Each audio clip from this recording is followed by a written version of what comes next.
Depth of love episode number 4 dark night. 12 साल बाद खिड़कियों से सुनहरी धूप घर में बिखर रही थी। दीवारों पर परिवार की यादें, बच्चों के स्कूल की ट्रॉफियां, त्योहारों में तस्वीरें और मीरा से लिखी हुई कविता फ्रेम में थी। किचन से गरम पराठे और अदरक की चाय की खुशबू आ रही थी।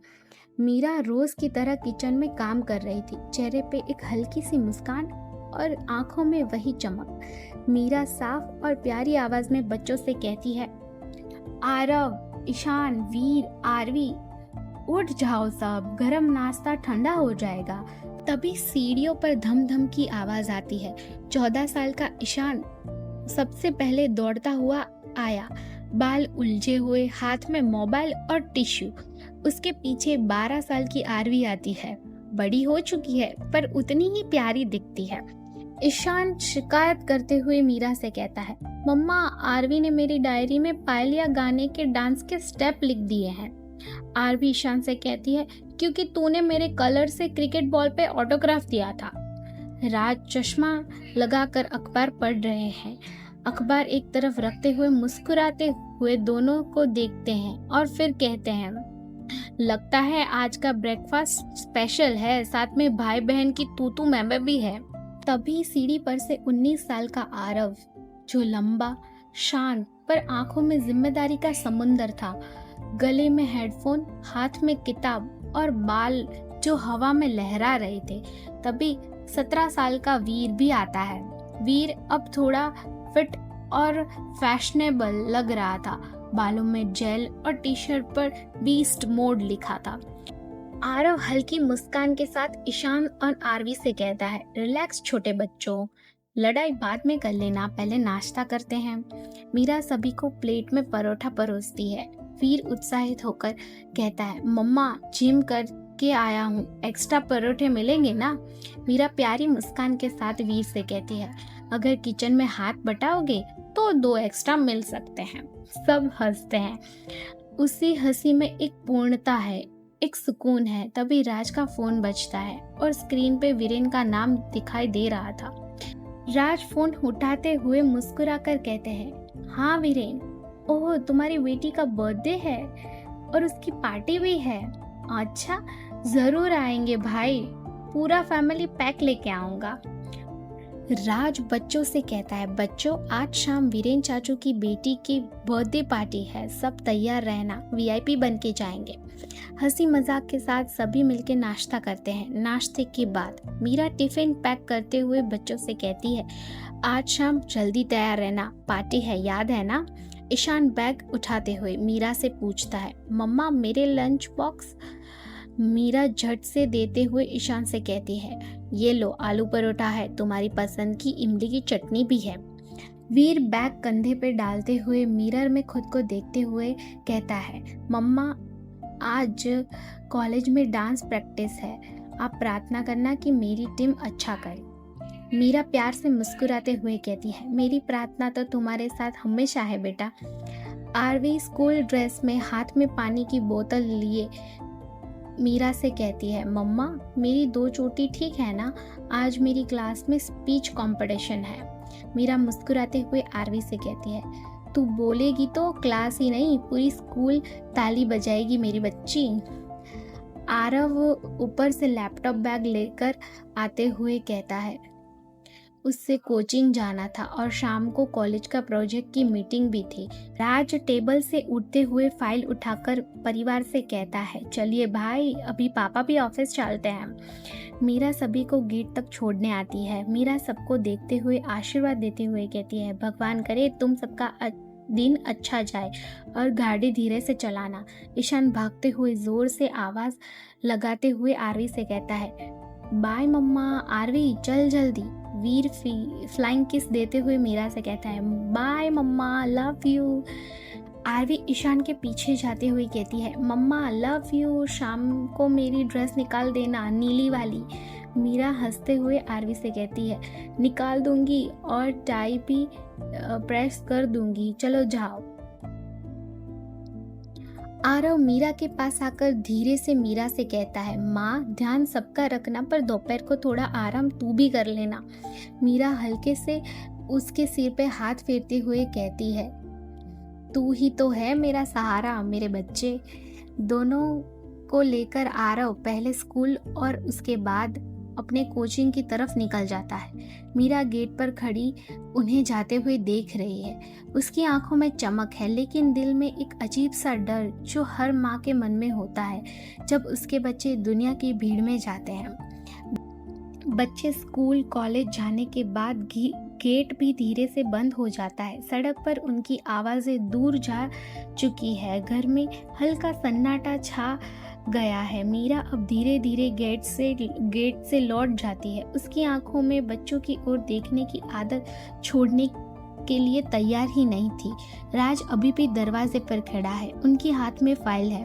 मीरा जैसे ही अंदर आती है तभी राज धीरे से मीरा से कहता है, अब सब गए, घर फिर से खाली हो गया है, ऐसा लग रहा है ना। मीरा मुस्कुराते हुए राज से कहती है, खाली नहीं बस शांत, जैसे ही हर कोने में उनकी हंसी गूंज रही हो और थोड़ी देर के बाद मैं फिर उनकी आवाज़ में खो जाऊंगी। राज मीरा की तरफ थोड़ा झुककर मीरा से कहता है, तू तो हमेशा से सबका ध्यान रखती आई है, अब जरा अपना भी तो ख्याल रखा कर। मीरा नजरें चुराते हुए राज से कहती है, माँ हूँ राज, अपना ख्याल तो बच्चों के ख्याल में ही हो जाता है। राज धीरे से मीरा का हाथ पकड़ते हुए कहते हैं, तेरे बिना ये घर सिर्फ दीवार है मीरा, और तू नहीं होती तो शायद ये सुबह भी इतनी रंगीन नहीं होती। मीरा हल्के से मुस्कुराते हुए राज से कहती है, और आपके बिना तो ये सब मैं संभाल ही नहीं पाती, आप है तो लगता है मैं कुछ भी कर सकती हूँ। राज अपना बैग उठाता है, लेकिन कुछ पल मीरा के पास और रुकता है, फिर धीरे से उसका माथा चूमता है। राज धीरे से मीरा से कहता है, शाम को तैयार रहना, तेरे साथ पार्टी में चलना है, सबसे खूबसूरत जोड़ी बनके। मीरा नजरें झुकाकर राज से कहती है, अब भी आप मुझे इतना ही प्यार करते हैं जितना पहले किया करते थे। राज हंसते हुए मीरा से कहता है, नहीं मीरा, उतना प्यार नहीं करता, अब उससे भी ज्यादा करता हूँ, क्योंकि अब तू सिर्फ मेरी पत्नी नहीं है, मेरे बच्चों की माँ है, मेरी जिम्मेदारी की साथी और मेरी आत्मा का हिस्सा बन गई है। राज की बात सुनकर मीरा की आंखों में चमक आ जाती है। वो राज का शर्ट सीधा करते हुए प्यार से कहती है, अब जाओ चलो, वरना सभी लोग इल्जाम लगाएंगे कि इतने सालों बाद भी बीवी से दूर नहीं हो पा रहे हो तुम। राज मुस्कुराते हुए मीरा से कहता है, अब तो जिंदगी भी अगर दूर हो तो कहूँगा, पहले मीरा से पूछ लूँ, फिर आऊँगा आपके साथ। दोनों मुस्कुराते हैं। राज बाहर की तरफ मुड़ता है, फिर पलट कर देखते हुए मीरा का हाथ खींचता है और धीरे से आंख मारते हुए कहता है, मिस यू मिसेस मल्होत्रा, शाम को आपकी गाड़ी तैयार रहेगी, आप भी तैयार रहना हमारे साथ चलने के लिए। मीरा प्यारी मुस्कान के साथ राज से कहते हैं, बाय मिस्टर मल्होत्रा, लेकिन टाइम से आना, मैं इंतजार नहीं करती किसी का। मीरा की बात सुनकर राज मुस्कुराते हुए बाहर की तरफ चलते हैं। मीरा गेट पर खड़ी उन्हें जाते हुए देख रही है। उसके चेहरे पर कुछ शांति और संतुष्टि के भाव दिखाई दे रहे हैं। शाम का समय, बच्चों के कमरे में मस्ती करने की आवाज आ रही थी। आरवी आईने के सामने खड़ी होकर ड्रेस पहन रही थी। अपने बालों में मीरा फूल लगा रही थी। ईशान अपनी टाई उल्टी पुल्टी कर रहा था और वीर स्प्रे लगा रहा था और आईने में खुद को निहार रहा था। मीरा सभी बच्चों से कहती है, आज सब पार्टी में सबसे अलग दिखने चाहिए, तुम सब हीरो ही हो मेरे। आरव गंभीर लहजे में मीरा से कहता है, आप चिंता मत करो मम्मा, हम ही सबसे अच्छे लगेंगे। राज सूट पहनते हुए कहता है, आज किसी फिल्म की शूटिंग हो रही हो ऐसा लग रहा है। सभी तैयार होकर कार में बैठ जाते हैं। कार में हल्का सा म्यूजिक बज रहा था। वीर उत्साह से कहता है, मैं तो पार्टी में सबको बताऊंगा कि हमारी बहन का डांस ही सबसे अच्छा है। ईशान अपने भाई का साथ देते हुए कहता है, हाँ, हमारी बहन से मिलना हो तो आपको अपॉइंटमेंट जरूर लेनी पड़ेगी। आरवी अपने दोनों भाइयों की बात सुनकर जोर जोर से हंसने लगती है और कहती है, ओ गॉड, तुम दोनों कभी नहीं सुधरोगे। सब हंस देते हैं। राज ड्राइविंग कर रहा था। मीरा बच्चों को देखकर शांति से मुस्कुरा रही थी और जैसे समय वही रुक जाए, लेकिन कुछ पलों में सब कुछ बदलने वाला था। सड़क पर अचानक सामने से तेज रफ्तार से ट्रक आ जाता है। राज ब्रेक मारते हैं, सब कुछ धीमा हो जाता है और फिर पूरी गाड़ी पलट जाती है। एम्बुलेंस की आवाज। स्ट्रेचर पर राज और मीरा को आईसीयू की तरफ ले जा रहे थे। बच्चों को अलग किया जा चुका था। सबके चेहरे पर खून, डर और सहमता थी। आरव सबसे पहले होश में आता है। पट्टी सिर पर बंधी हुई थी, पर उसकी आंखों में बेचैनी थी और वो घबराते हुए जोर से चिल्ला के उठता है, ईशान, आरवी, वीर, मम्मा, पापा, सब कहाँ हो? नर्स धीरे से आरव से कहती है, तुम्हारे मम्मी पापा आईसीयू में हैं बेटा, और तुम्हारे भाई बहन ठीक है, सिर्फ बेहोशी में है। तब यह सुनकर आरव दरवाजे की ओर दौड़ता है। आईसीयू के कमरे में मॉनिटर की बीप, ऑक्सीजन मास्क और मशीनों की आवाजें थी। मीरा की आंखें खुलती है। वो आरव को देखकर मुश्किल से मुस्कुरा पाती है। मीरा कमजोर स्वर में आरव से पूछती है, बेटा सब ठीक है ना? आरव आंसू रोकते हुए मीरा से कहता है, हाँ मम्मा, सब ठीक है, बस आप ठीक हो जाओ ना। राज भी धीरे से आंखें खोलते हैं। उनके होंठ कांप रहे थे। राज कांपते होठों के साथ कहता है, आरव बेटा, अब तू ही है। ये घर, ये बच्चे, सब कुछ तुझे ही संभालना है। मीरा धीरे से हाथ उठा के कुछ कहने की कोशिश करती है। मीरा मुश्किल से आवाज निकालते हुए आरव से कहती है, वीर और ईशान तो शायद खुद को संभाल लेंगे, लेकिन आरवी, उसका ध्यान तो तुम ही रखना पड़ेगा। आरव दोनों के हाथ थामते हुए अपने आंसू रोक नहीं पाता।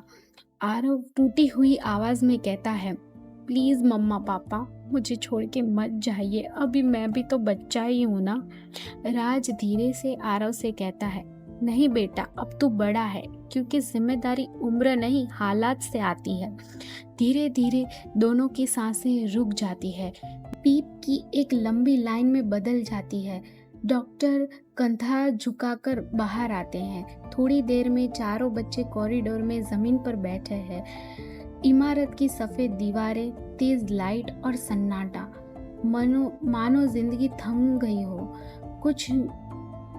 कोई कुछ नहीं बोल रहा, बस सिसकियों की आवाजें सुनाई दे रही है। ईशान, वीर और आरवी तीनों आरव से लिपटे हुए हैं। उनकी पकड़ कमजोर नहीं हो रही, जैसे अगर उन्होंने छोड़ दिया तो सब कुछ बिखर जाएगा। आरवी सबसे ज्यादा टूटी हुई लग रही थी। उसकी आंखों में से लगातार आंसू निकल रहे थे। वो बार बार अपने भाइयों को पकड़ रही थी, जैसे वो उन्हें छोड़ देगी तो वो भी उसे छोड़ के चले जाएंगे। आरवी टूटी हुई अपने भाई से कहती है, भैया मम्मी को बुलाओ ना, मुझे मम्मी चाहिए, मुझे पापा चाहिए, प्लीज उन्हें कहो ना कि वो आंखें खोले और मुझसे बातें करे। वो जोर से रोती है। उसके शब्द भी दिल को चीर रहे थे। उनकी आवाज अस्पताल में गूंज रही थी। वीर कांपती हुई आवाज में कहते हैं, भैया मम्मा हर रात मुझे माथे पे हाथ फेरती है, अब कौन करेगा? ईशान भी सिसकते हुए कहता है, और पापा मेरी गलती पे हंस देते थे, अब कौन मुझे सीने से लगाकर माफ करेगा भैया? आरव की आंखों में आंसू नहीं, जिम्मेदारी भरी थी। उसके आंसू सूख चुके थे, लेकिन अंदर ही अंदर एक भूचाल चल रहा था। उसकी सांसें कांप रही थी, लेकिन वो खुद को टूटने से बचा रहा था। वो तीनों को कस के सीने से लगा लेता है और धीरे से कहता है, अब मैं हूँ तुम्हारा भाई, तुम्हारी मम्मी, तुम्हारा पापा, सब कुछ। मैं तुम्हें कभी अकेला नहीं छोड़ूंगा, तुम्हारे साथ ही रहूंगा। वो आरवी को अपनी गोद में लेता है और अपने दोनों भाइयों को दोनों हाथों से सीने से लगाता है। आरव बेहद भावुक स्वर में कहता है, तू मेरी छोटी परी है ना, और तुम दोनों मेरे बहादुर भाई हो ना। ऐसे रोते नहीं हैं। मम्मा पापा को कैसा लगेगा तुम्हें ऐसे देखकर? आरवी का सिर अपने सीने से लगा देता है। वो अब रोना बंद कर चुकी थी, लेकिन उसकी सिसकियों की आवाज़ सुनाई दे रही थी।